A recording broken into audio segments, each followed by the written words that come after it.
வருகிற 16ஆம் தேதி தாவேக தலைவர் விஜய் பங்கேற்கக்கூடிய மாநாட்டிற்கு, அந்த கூட்டத்திற்கு அனுமதியானது மறுக்கப்பட்டிருக்கிறது.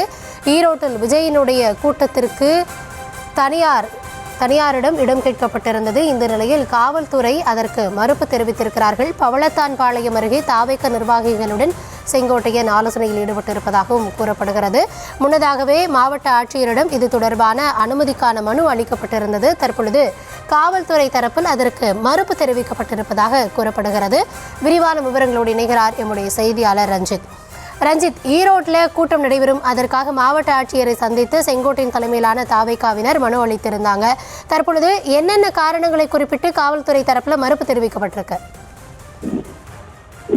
ஈரோட்டில் வரும் 16ஆம் தேதி விஜய் பரப்புரை செய்ய திட்டமிட்டிருக்கிறார். இதற்காக பெருந்துறை சாலையில் உள்ள பவளத்தான்பாளையம் என்ற இடத்தில் தனியாருக்கு சொந்தமான இடம் தேர்வு செய்யப்பட்டு அந்த இடத்தை குறிப்பிட்டு தமிழக வெற்றி கழகத்தினுடைய தலைமை நிர்வாக குழு ஒருங்கிணைப்பாக இருக்கக்கூடிய செங்கோட்டையன் இன்று கட்சியினருடன் வந்து ஈரோடு மாவட்ட ஆட்சியர் கந்தசாமியிடம், அதே போன்று மாவட்ட காவல் கண்காணிப்பாளராக இருக்கக்கூடிய சுஜாதா என்பவரிடம் மனு அளித்திருந்தனர்.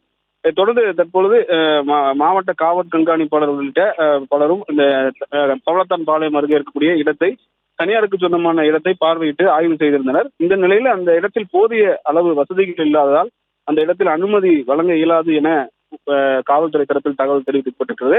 இதனால் பெருந்துறை அடுத்த சரளை என்ற இடத்தில் இந்த மாற்று தமிழக வெற்றி கழகத்தினுடைய தலைவர் பிரச்சாரம், அதற்கான மாற்று இடம் தேர்வு செய்வதற்கான முயற்சியில் செங்கோட்டையிலும் அதே போன்று அந்த தமிழக வெற்றி கழகத்தினுடைய மாவட்ட செயலாளர் பாலாஜி உட்பட அந்த பணியில் ஈடுபட்டிருக்கிறார்கள். தற்பொழுது ஈரோடு பெருந்துறை சாலையில் இருக்கக்கூடிய பவளத்தான்பாளையம் என்ற இடத்தில் இருக்கக்கூடிய ஏஇடி தனியார் பள்ளியில் அக்கட்சியினருடன் தமிழக வெற்றி கழகத்தின் தலைமை நிர்வாக குழு ஒருங்கிணைப்பாளர் செங்கோட்டையன் தற்போது ஆய்வில் ஈடுபட்டு வருகிறார்.